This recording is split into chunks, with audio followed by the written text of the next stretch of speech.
ஒரே நாடு ஒரே தேர்தல் கொள்கைக்கு எதிராக தீர்மானமும், மக்கள் தொகை அடிப்படையில் தொகுதி மறுவரை செய்வதை எதிர்க்கும் மற்றொரு தீர்மானமும் தமிழக சட்டப்பேரவையில் நிறைவேறியிருக்கிறது.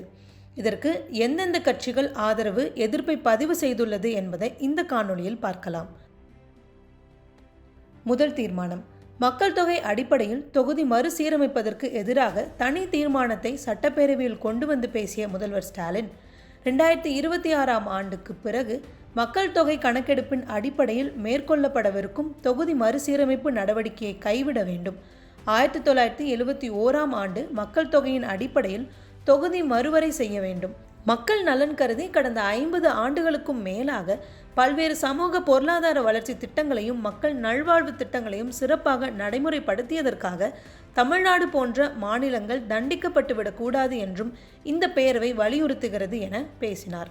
இரண்டாவது தீர்மானம். ஒரே நாடு ஒரே தேர்தல் கொள்கைக்கு எதிராக கொண்டு வந்த தீர்மானத்தில் முதல்வர் ஸ்டாலின் பேசுகையில், ஒரே நாடு ஒரே தேர்தல் என்ற கோட்பாடு மக்களாட்சி தத்துவத்திற்கு எதிரானது, நடைமுறைக்கு சாத்தியமில்லாதது. அது இந்திய அமைப்பு சட்டத்தில் வகுக்கப்படாத ஒன்று.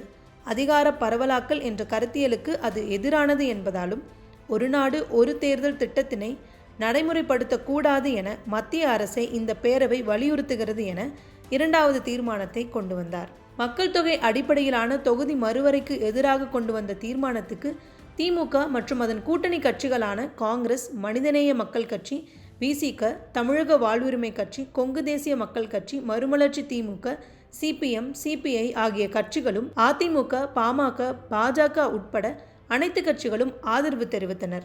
ஒரே நாடு ஒரே தேர்தலுக்கு எதிராக கொண்டு வந்த தீர்மானத்துக்கு திமுக மற்றும் அதன் கூட்டணி கட்சிகள் ஆதரவு தெரிவித்தனர். ஆனால் பாஜக இந்த தீர்மானத்துக்கு எதிர்ப்பு தெரிவித்தது. அதிமுகவில் இதற்கு ஆதரவா எதிர்ப்பா என்பதை பதிவு செய்யவில்லை. இதுகுறித்து அதிமுக சார்பாக பேசிய தளவாய் சுந்தரம், ஒரே நாடு ஒரே தேர்தல் தொடர்பாக சில கோரிக்கைகளை மத்திய அரசிடம் கொடுத்திருக்கிறோம், அதனை ஏற்றுக்கொண்டால் ஒரே நாடு ஒரே தேர்தலை ஆதரிப்போம் என பேசினார்.